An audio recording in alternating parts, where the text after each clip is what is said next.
ဘုံဟာထူးချွန်ထက်မြက်တဲ့ဟင်းချက်အမှုပညာပါရမီကြောင့်တောင်ကိုရီးယားသမ္မတအိမ်တော်ရဲ့အသက်ငယ်ဆုံးစာဖို့မှုချုပ်ဖြစ်လာခဲ့ပါတယ်။ဒီနေ့မှာတော့အမျိုးသားလွှတ်တော်ကတရုတ်တန်အမတ်ကြီးအတွက်ဂုဏ်ပြုညစာစားပွဲတစ်ခုကျင်းပဖို့စီစဉ်ခဲ့ပြီးဘုံကို9ရိုးစစ်တွေနဲ့ပတ်သက်ရင်အလွန်အမင်းအထိမခံတဲ့တန်အမတ်ကြီးအတွက်အယိုးမပါတဲ့9ဟင်းလျာတီထွင်ချက်ပြုတ်ပေးဖို့တီးတန့်တာဝန်ပေးခဲ့ပါတယ်။တတာဝန်ကိုလက်ခံပြီးနောက်မှာတော့ဘုံဟာချက်ချင်းပဲအလုံးများပြားလာတဲ့ပြင်ဆင်မှုတွေနဲ့မြုပ်နှံလိုက်ပါတော့တယ်။ညချမ်းချင်းကိုရောက်တဲ့အခါညစာပွဲဟာအောင်မြင်စွာပြီးဆုံးသွားပြီးတန်အမတ်ကြီးထံဟင်းလျာကိုတီးခင်းလိုက်ပါတယ်။ဒါပေမဲ့မမျှော်လင့်ပဲတန်အမတ်ကြီးကတကိုက်ကိုက်လိုက်မိတဲ့အချိန်မှာတော့ဟင်းထဲမှာဝတ်ထားတဲ့ငါးမြချိတ်တစ်ခုကိုရှာတွေ့သွားခဲ့ပါတယ်။အဲ့ဒီအချိန်မှာတော့ဘုံဟာမိမိကိုယ်ကိုနိုင်ငံရေးပူးပေါင်းကြံစည်မှုတစ်ခုတည်းပိတ်မိနေမှလုံးဝမသိရှိပဲလှုပ်ဖော်ကိုင်ဖက်တဦးနဲ့အတူစိတ်ကူးရင်ဆန်တဲ့အခိုက်အတန့်ကိုပျော်ရွှင်စွာဖျက်ဆီးနေခဲ့ပါတယ်။နောက်ပိုင်းညနေပိုင်းမှာတော့ရဲအရာရှိ2ဦးဟာဘုံရဲ့တိုက်ခန်းကိုရောက်ရှိဤလာပြီးတကားကိုအတင်းတမလာရောက်ခောက်ပါတော့တယ်အထက်ကလူကြီးတယောက်ကသူ့ကိုအကွက်ဆင်ပြီးထောင်ချောက်ဆင်နေပြီဆိုတာဘုံရိပ်မိသွားတာကြောင့်ရဲတွေအသေးတန်လိုက်ဖမ်းနေတဲ့ကြားကဝါရန်နာကနေတဆင့်ထွက်ပြေးဖို့စ조사ခဲ့ပါတယ်ရုံးရင်ဆန်ခတ်ဖြစ်နေတဲ့အခြေအနေထဲမှာပဲဘုံဟာအောက်ကရေကူးကန်ထဲကိုကန်ဆိုးစွာပြုတ်ကျသွားခဲ့ပြီးအကြောင်းပြချက်အချို့ကြောင့်ရေကူးကန်ကျမ်းပြင်တဲ့ခေါင်းကိုပြင်းထန်စွာဆောက်မိသွားပါတယ်အမျိုးသမီးတယောက်ကသူ့စီကူးခတ်လာပြီးနှုတ်ခမ်းချင်းနမ်းလိုက်တဲ့အချိန်မှာတော့သူဟ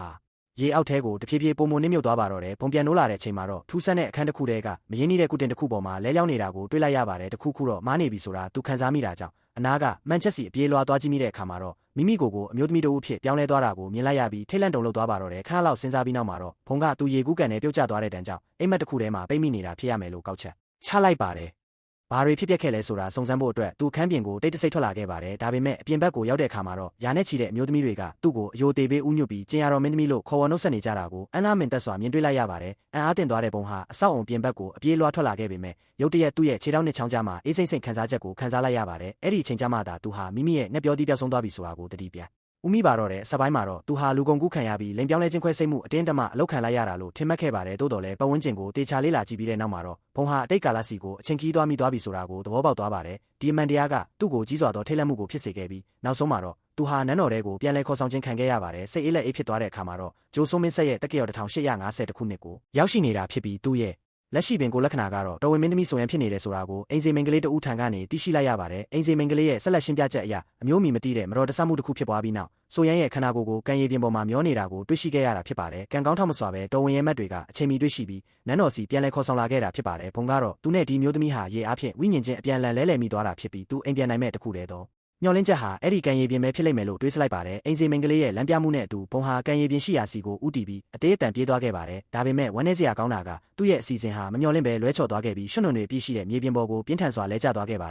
ယ်တော်ဝင်မဲတော်ကြီးကနောက်နောင်ဘသူမှရေကန်ထဲပြုတ်မကျစေဖို့အတွက်ရေကန်ထဲကရေတွေကိုတညာထဲနဲ့ခန်းချောက်အောင်ဆုတ်ထုတ်ဖို့အမိန့်ပေးခဲ့တာကြောင့်ဖြစ်တယ်လို့အင်စီမင်္ဂလေးကရှင်းပြခဲ့ပါရဲပိုဆိုးတာကဆိုရန်ဟာ6ကျုံးပရင်နဲ့မကြမီလက်ထပ်ပြီးမိဖုရားကြီးဖြစ်လာတော့မယ်လို့လည်းဖြစ်ဆွပြောကြားခဲ့ပါတယ်ဒါကိုကြားလိုက်ရတဲ့ဘုံဟာစိတ်သက်တွေလုံးဝပြိုလဲသွားပါတော့တယ်မိမိကိုယ်ကိုအမျိုးသမီးဖြစ်ပြောင်းလဲသွားတာတင်မကပဲအခုဆိုရင်စိမ့်တလာတဲ့ယောက်ျားတစ်ယောက်နဲ့အတင်းတမလက်ထပ်ထင်းများရတော့မှာဖြစ်ပါတယ်မျောလင်းချက်မဲ့နေတဲ့ဘုံဟာဘရင်ကြီးကိုလိုက်လံရှာဖွေပြီးရေကန်ကိုရေပြန်ဖြည့်ပေးဖို့အမိန့်ထုတ်ပြန်ပေးရန်တောင်းဆိုပါတော့တယ်တိုးတော်လဲ6ကျုံးကတော့အင်းပယ်ခဲ့ပါတယ်ဘာဖြစ်လို့လဲဆိုတော့သူဟာတော်ဝင်မဲတော်ကြီးရဲ့အမိန့်ကိုစန့်ကျင်ဖို့လုပ်ပိုင်ခွင့်အာဏာမရှိတဲ့အတုံးမချရဲရုပ်သေးဘရင်တပားများတာဖြစ်လို့နေလို့ပါပဲသူကမိဖုရားရဲ့ထူးဆန်းတဲ့အနက်အသက်နဲ့ပတ်သက်ပြီးညီးညူကရေချိုးတန့်စင်ဖို့အတွက်နန်းတော်စီပြန်ခေါ်သွားဖို့အင်စီမင်္ဂလေးကိုအမိန့်ပေးခဲ့ပါတယ်ဒီလိုဖြစ်လင့်ကစားပုံကတော့အရှုံးမပေးခဲ့ပါဘူးသူဟာကျန်းတိုက်ဖို့တုံးတဲ့ရေပုံးကိုတောင်မချန်ရှာတွေ့သမျှဘလို့ရေရင်းမြစ်ထဲမဆိုကိုခန္ဓာကိုနှစ်မြုပ်ဖို့အသေးတန်စူးစမ်းခဲ့ပါတယ်ဒါပေမဲ့သူ့ရဲ့ကြိုးပမ်းမှုအားလုံးဟာအချီးနှီးတာဖြစ်ခဲ့ရပါတယ်နောက်ဆုံးမှာတော့ဘုံဟာသူဟာလွန်ခဲ့တဲ့နှစ်ပေါင်း200ကြာအော်ကကိုရီးယားသမ္မတနိုင်ငံမှာနေထိုင်တဲ့တမထွားချိုင်းတဲ့ယောက်ျားတစ်ယောက်ဖြစ်တယ်ဆိုတာကိုဘုရင်ကြီးထံဖွင့်ဟဝန်ခံလိုက်ပါတော့တယ်6ကျုံးကတော့သူမဟာစိတ်နှောက်ကြည့်ဝေဒနာခံစားနေရတာလို့ထင်မှတ်ပြီးဘာပဲဖြစ်ဖြစ်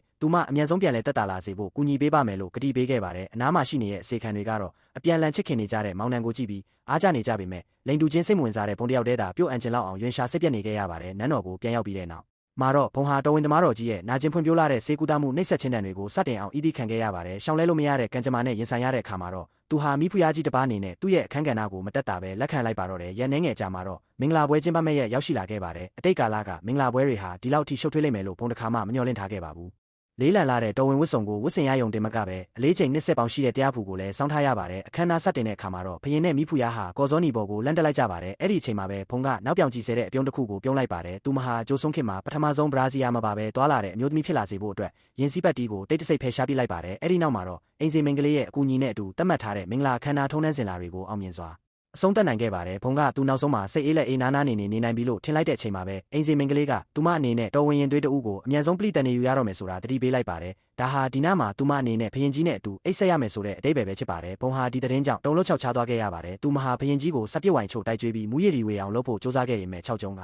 သူမကိုစိတ်ဝင်စားတဲ့အပြင်ဝေးဝေးမှနေဖို့တတိပေးခဲ့ပါတယ်ဘုရင်ကြီးကတခုခုညံစင်နေတာဖြစ်နိုင်တယ်လို့တန်တရားဝင်မိတာကြောင့်ဖုံဟာသူမရဲ့အဝတ်စားတွေကိုကြက်ထုတ်နေအောင်ထုံးချလိုက်ပါတယ်ဒါပေမဲ့သူမအိတ်ဆက်ဖို့ပြင်ဆင်လိုက်တဲ့အချိန်မှာပဲ6ကျုံးကဆောင်းအားလုံးကိုတယောက်တည်းတင်းကျုံယူသွားခဲ့ပါတယ်ဒါကြောင့်သူမဟာအေးစိမ့်လာတဲ့ကျမ်းပြင်ပေါ်မှာပဲတညာလုံးဖြတ်တန်းခဲ့ရပါတော့တယ်နောက်တနေ့မနက်မှာတော့ဖုံဟာသူမရဲ့အဝတ်စားတွေပြေလောနေတာကိုတွေ့လိုက်ရလို့အံ့အားသွားခဲ့ရင်ပဲပြီးခဲ့တဲ့ညကဘာတွေဖြစ်ပြက်ခဲ့လဲဆိုတာကိုတော့လုံးဝမှတ်မိခြင်းမရှိပါဘူးအမှန်တရားကိုစုံစမ်းဖော်ထုတ်ဖို့အတွက်သူမဟာဘရင်ကြီးထံအပြေးလွှာသွားရောက်မေးမြန်းခဲ့ပါတယ်6ကျုံးကသူတို့နှစ်ယောက်ဟာပျော်ရှင်စရာကောင်းတဲ့ညတညကိုအတူတူဖြတ်တန်းခဲ့ကြပြီးမကြခင်မှာချစ်စရာကောင်းတဲ့ရင်သွေးလေးတောင်ရလာနိုင်တယ်လို့အရေးမြတ်ပြောကြားခဲ့ပါတယ်ဘရင်ကြီးရဲ့စကားကိုမယုံကြည်နိုင်တဲ့ဘုံကအကယ်လေသူလိန်ညာနေတာဆိုရင်ခြေဟန်လက်ဟန်တစ်ခုခုပြုလုပ်ပြဖို့ပြောဆိုခဲ့ပါတယ်6ကျုံးကတော့ဘရင်ဆိုတာဘယ်တော့မှမလိန်ညာဘူးလို့အခိုင်အမာ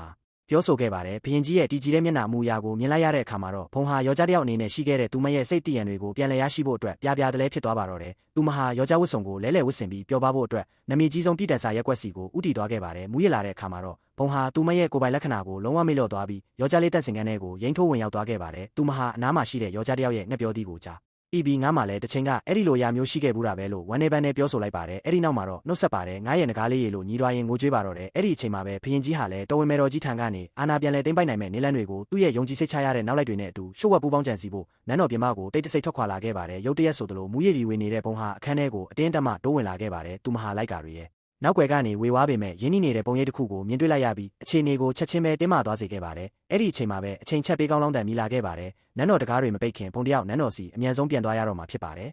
ယ်မိမိတို့ရဲ့ချို့ဝှက်ချက်တွေကိုသူမချောင်းမြောင်းနားထောင်မိသွားမှာကိုစိုးရိမ်တာကြောင့်6ကျုံးကသူမကိုတက်ပစ်ဖို့စူးစမ်းခဲ့ရင်မဲ့ဘုံကတော့လုံးဝကြောက်ရွံ့ခြင်းမရှိပဲသူမကိုသူမအထူးကွန်မန်ဒိုတပ်ဖွဲ့ကဖြစ်တယ်လို့တောင်ကြွေးကြော်လိုက်ပါသေးတယ်ရုတ်တရက်ဆိုသလိုထက်မြက်တဲ့ဓာတ်သွားတစ်ချောင်းပြန်တန်းလာပြီး6ကျုံးရဲ့မျက်နှာကိုရှက်ထိသွားခဲ့ပါတယ်မိမိရဲ့မိသူမိဝါဖြစ်ကြောင်းဖော်ကောင်းမခံရစေရန်အတွက်ဖုံးကွယ်ရင်6ကျုံးဟာအခြေအနေကနေရုံထွက်ပြီးအမြန်ဆုံးထွက်ပြေးလွတ်မြောက်သွားခဲ့ပါတယ်တိုက်ခိုက်ခဲ့သူကတော့ဆိုရန်ရဲ့ဝမ်းကွဲအစ်ကိုအင်ဦးဖြစ်နေပါတယ်တိုးတော်လဲသူဟာတကယ်တော့မွေးစားသားတယောက်တာဖြစ်ပါတယ်ယောက်ျားလေးတက်စင်ကန်းထဲမှာသူတို့နှစ်ယောက်ဆုံတွေ့ခဲ့စဉ်ကအခြေအနေတွေဘာကြောင့်ဒီလောက်ထိအနေရခက်ခဲ့လဲဆိုတာအံ့အားစရာမရှိတော့ပါဘူးအင်ဦးဟာမူရစ်နေတဲ့ပုံကိုနန်းတော်စီပြန်လဲပို့ဆောင်ပေးခဲ့ပြီးသူမကိုတေချာကယူဆိုင်ဖို့အိမ်စီမင်္ဂလေးကိုမှာကြားခဲ့ပါတယ်နောက်ပိုင်းမှာတော့အင်ဦးဟာမင်္ဂလာပွဲမတိုင်ခင်ညကဆိုရန်တယောက်ပေါင်းနေခဲ့တာကိုပြန်လဲမှတ်ရသွားခဲ့ပါတယ်သူမဟာနန်းတော်စီပြန်ရမှာကိုအလွန်မင်းထိတ်လန့်တုန်လှုပ်နေပုံရပြီးအရာအလုံးဟာလိန်ညာမှုတွေကြီးပဲလို့ပြောဆိုကစိတ်တက်တွေပြိုလဲနေခဲ့တာဖြစ်ပါတယ်အင်ဦးကသူမကိုညင်တာစွာနှစ်သိမ့်ပေးခဲ့ပြီးအခွင့်အရေးကိုအရယူကသူ့ရဲ့ရင်တွင်ဖြစ်ခံစားချက်တွေကိုဖွင့်ဟဝန်ခံခဲ့ပါတယ်နောက်ဆုံးမှာတော့သူတို့နှစ်ယောက်အနမ်းချွေခဲ့ကြပါတယ်နောက်တစ်နေ့မှာတော့ဖုံဟာအမှုလုံတဲ့ဝေဒနာနဲ့နိုးထလာခဲ့ပြီးအိမ်စီမင်္ဂလေးကသူမအတွက်အစားအစာချို့ကိုတီးခင်းပေးခဲ့ပါတယ်တိုးတော်လဲဖုံကစိတ်ကက်ကက်ဖြစ်နေတဲ့ဟင်းလျာကိုကြည့်ပြီးယွန်းအာမိတာကြောင့်တော်ဝင်စားဖို့မူကိုအတင်းစားခောက်ဆွဲ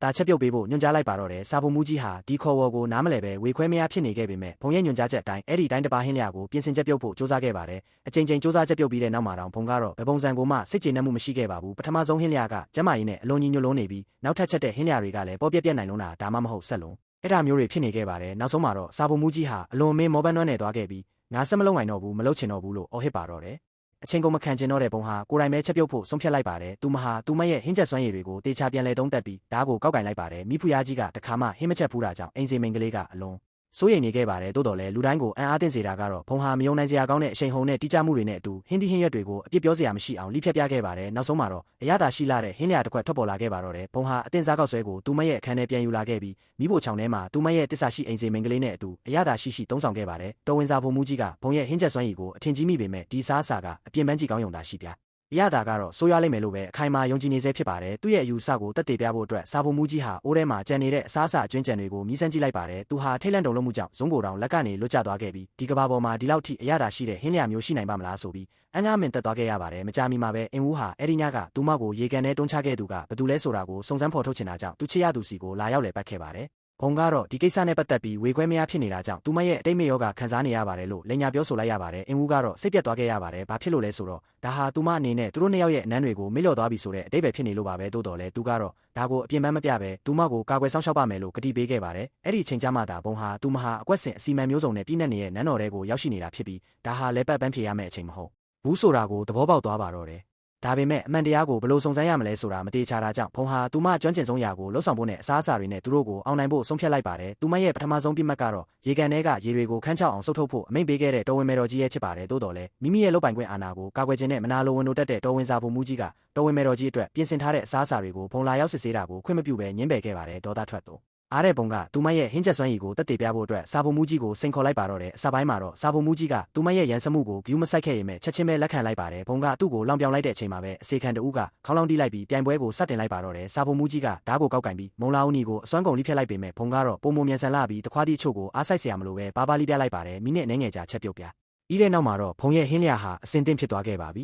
ီသူမဟာခေါင်းလောင်းကိုအရင်ဆုံးတီးပြီးပြိုင်ပွဲမှာအနိုင်ရရှိသွားခဲ့ပါတယ်စာပုံမူကြီးကတော့ဒေါသရကြီးနဲ့ညှင်းခုန်ပြီးဟင်းချက်တဲ့နေရာမှာအရှိန်ဟုန်ကအရေးကြီးကောင်းကြီးနိုင်ပေမဲ့အရသာကပိုပြီးရေးကြီးတယ်လို့ပြောဆိုလိုက်ပါတယ်ဘုံကလည်းသူ့ရဲ့ပြောကြားချက်ကိုယုံကြည်မှုအပြည့်နဲ့သဘောတူလိုက်ပြီးဗဟင်းလျာကပိုကောင်းလဲဆိုတာကိုသိရှိနိုင်ဖို့တော်ဝင်စားစာစစ်ဆေးရေးမှုကိုဟင်းလျာနှစ်ခွက်လုံးကိုမြည်စမ်းကြည့်ဖို့တောင်းဆိုလိုက်ပါတယ်စစ်ဆေးရေးမှုဟာဘုံရဲ့ဟင်းချက်လက်ရာကြောင့်အန်နာမင်တက်သွားခဲ့ရပြဒါဟာအလွန်ရှားပါတဲ့အရသာတူပဲလို့ချီးမွမ်းပြောဆိုလိုက်ပါတယ်စာပုံမူကြီးဟာမျက်နှာပြတ်သွားခဲ့ရယုံတင်မကပဲသူ့ရဲ့လုတ်ပိုင်ခွင့်အာဏာကိုပါဆုံးရှုံးသွားခဲ့ရပါတယ်စိတ်ပြက်လက်ပြက်နဲ့အော်ဟဲ့ငိုကြွေးနေတဲ့စာပုံမူကြီးကိုဘုံကဘလို့ပြူနာမှမထားပဲသူမအနေနဲ့တော်ဝင်မိဖို့ချောင်းတစ်ခုလုံးကိုလွှဲပြောင်းရယူတော့မယ်လို့ကြေညာလိုက်ပါတော့တယ်အဲ့ဒီနောက်မှာတော့သူမဟာသူမရဲ့ယာရုအစ်စ်ကိုအသုံးပြုပြီးတော်ဝင်မေတော်ကြီးရဲ့အစားအစာတွေကိုစမ်းစစ်လေ့လာခဲ့ပါတယ်ကြံရှိနေတဲ့အစားအစာအလုံးဟာအေးဆက်နေတာဒါမှမဟုတ်မာကျော်တဲ့အစားအစာတွေကြီးပဲဖြစ်နေခဲ့ပါတယ်ဘုံကတော်ဝင်မေတော်ကြီးဟာသွားကြိုက်ဝေဒနာကြောင့်အစားအသောက်ကြီးကျနေတာဖြစ်နိုင်တယ်လို့တန်တရားဝင်မိပါတယ်အဲ့ဒီအချိန်မှာပဲသူမရဲ့စိတ်ကူးထဲမှာအကြံဉာဏ်တစ်ခုလက်ခံနေပေါ်လာခဲ့ပါတယ်သူမဟာအစပိုင်းမှာစာပုံမှုတွေကိုအစစ်မြင့်မိဖို့တစ်ခုဖန်တီးဖို့ညွှန်ကြားခဲ့ပါတယ်အဲ့ဒီနောက်မှာတော့သူမဟာနန်းတော်ထဲမှာရှိတဲ့စီအားလုံးကိုယူဆောင်လာဖို့အစေခံတွေကိုအမိန့်ပေးခဲ့ပြီးဘာမှတွေးမနေပဲအိုးထဲကိုအကုန်လုံးလောင်းထည့်လိုက်ပါတော့တယ်လူတိုင်းဟာထိတ်လန့်တုန်လှုပ်သွားခဲ့ကြပါဘာဖြစ်လို့လဲဆိုတော့အဲ့ဒီစီအားလုံးဟာတစ်နှစ်ပတ်လုံးစာအသုံးပြုဖို့အတွက်ဖြစ်လို့နေလို့ပါပဲဒါပေမဲ့ဟင်းလျာတွေအရသာရှိစေဖို့တေချာစေချင်တာကြောင့်ဘုံကတော့အသေးစိတ်ချက်လက်တွေက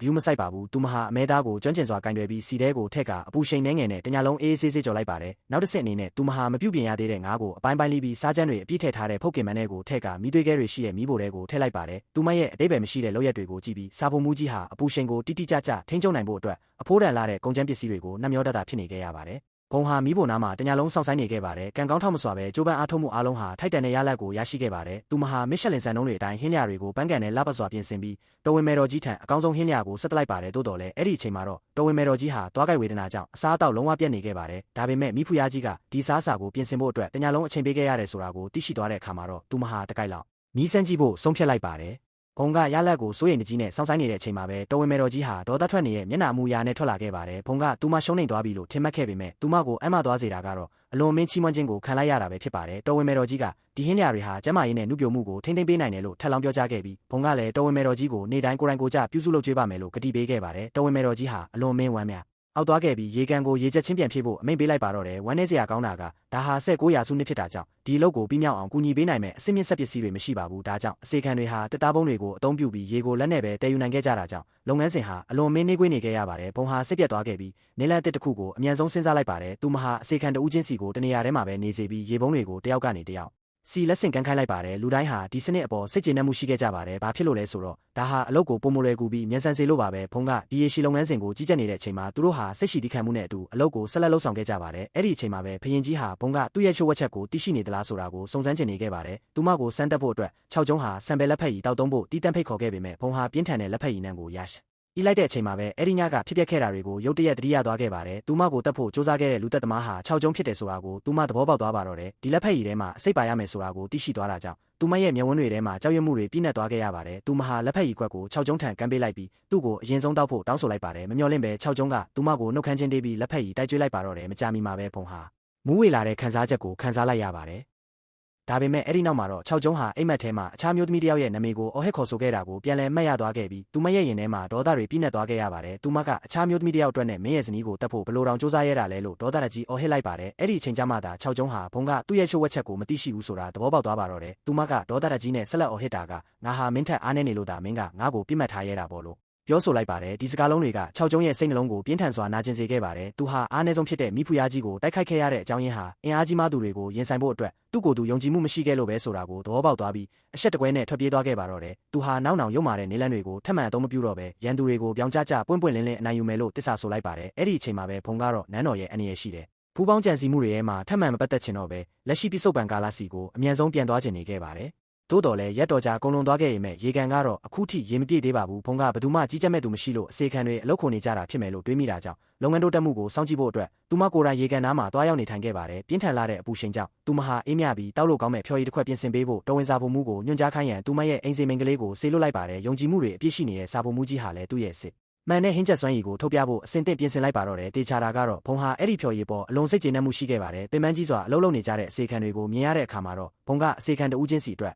အဲ့ဒီဖြော်ရည်တစ်ခွက်စီပြင်ဆင်ပေးဖို့စာဖို့မူကြီးကိုအမိန့်ပေးလိုက်ပါတယ်လူတိုင်းဟာမိဖုရားကြီးရဲ့ရဲရောတဲ့ဆုလက်အတွက်ကျေးဇူးတင်နေကြပေမဲ့စာဖို့မူကြီးကတော့နောက်ပိုင်းမှာစိတ်ပြအားငယ်မှုတွေနဲ့ကြားရောက်သွားခဲ့ရပါတယ်အချိန်ကုန်လုံးစေဖို့အတွက်အိမ်စေမိန်ကလေးကပိုးကြီးမြင်တွေကိုယူဆောင်လာပေးပြီးဖုံကိုပန်းထိုးခိုင်းခဲ့ပါတယ်တိုးတော်လည်းပန်းမထိုးတတ်တဲ့ဘုံကတော့အဲ့ဒီပိုးကြီးမြင်တွေနဲ့ခစ်ပေါ်ကစားနေတွေကိုပဲအစားထိုးကစားနေခဲ့ပါတယ်ပုံမခိုင်ကန်းတဲ့ချီမြင်တွေကိုရှာဖွေနေတဲ့အချိန်မှာပဲသူမဟာဆိုရမ်းချန်ထားရခဲ့တဲ့ပန်းထိုးထဲလေးတစ်ခုကိုမမျှော်လင့်ပဲရှာတွေ့သွားခဲ့ပြီးအဲ့ဒီအပေါ်မှာငါရဲ့အတူအယောင်ကိုပိုင်လက္ခဏာကိုစွန့်ပစ်လိုက်ခြင်းလို့ရေးသားထားတာကိုတွေ့လိုက်ရပါတယ်မင်းမျက်စုံစမ်းကြည့်ရဲ့အခါမှာတော့ဘုံဟာရေကန်နဲ့မပြုတ်ကြခင်မှာဆိုရမ်းဟာအလွန်ဝမ်းနည်းပူဆွေးနေတတ်ပြီးတခါတရံမှာအကြောင်းပြချက်မရှိပဲဝေးတက်တယ်ဆိုတာကိုသိရှိလိုက်ရပါတယ်သူမဟာဆိုရမ်းတယောက်ကိုတက်တည်ခဲ့တာဖြစ်ပြီးအဲ့ဒီပန်းထိုးထဲဟာသူမရဲ့တည်တန်းစာဖြစ်တယ်ဆိုတာကိုချက်ချင်းသဘောပေါက်သွားပါတော့တယ်အဲ့ဒီအတော်အတွင်းမှာပဲအစေခံတွေဟာရေတွေကိုအလွန်မင်းခက်ယူခဲ့ကြတာကြောင့်ရေတွင်းဟာခန်းချောက်သွားခဲ့ရပါတယ်သူတို့ဟာဘာဆက်လို့ရမှန်းမသိပဲမြေပြင်ပေါ်မှာမျောလင်းချက်မဲ့စွာထိုင်နေခဲ့ကြပါတယ်ညနေပိုင်းရောက်တဲ့အခါမှာတော့ဘုံဟာရေကန်ကိုစစ်ဆေးဖို့ပြန်လည်ရောက်ရှိလာခဲ့ပြီးရေတွင်းရေတွေကုန်ခန်းသွားပြီဆိုတာကိုသိရှိလိုက်ရပါတယ်သူမဟာရေကန်ရဲ့အနက်ကိုကိုယ်တိုင်ကိုယ်ကျစမ်းသပ်ဖို့စီစဉ်ခဲ့ရင်မဲ့အိမ်စီမိန်ကလေးတွေကသူမထပ်မှန်ပြီးကိုတက်တည်ဖို့စူးစမ်းပြန်ပြီးလို့စိုးရိမ်တာကြောင့်အသေးတန်တားဆီးခဲ့ကြပါတယ်မတက်တာတဲ့အဆုံးဘုံဟာ